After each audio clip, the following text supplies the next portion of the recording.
I'm going to show you how I do the neck feathers. This is a different contrasting color, and my other ones I use the same color as the head. I'm going to chain 3 here,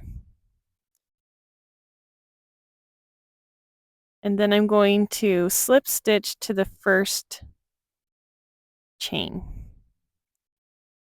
So that makes 1 loop, and then I'm going to do that again, and then I'm going to do it again, and I'm going to do that for a total of 12 loops.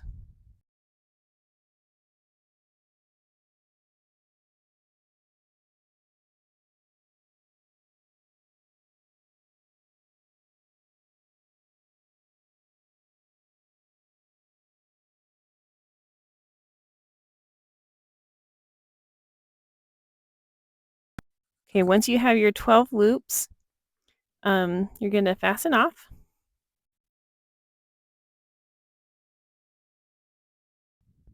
Make sure you leave a long enough tail, and that's where we're going to use to attach it to the neck.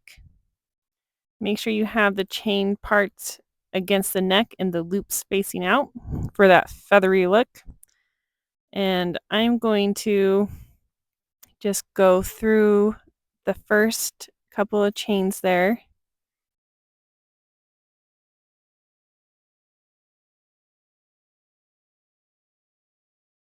And then I found it easiest to go through like the neck and pick up a couple of chains on the other side, similar to the neck strengthener if you watch that video. And this way I can make sure it's secured on all different points, but it's not as hard to sew on the traditional way on a small neck space.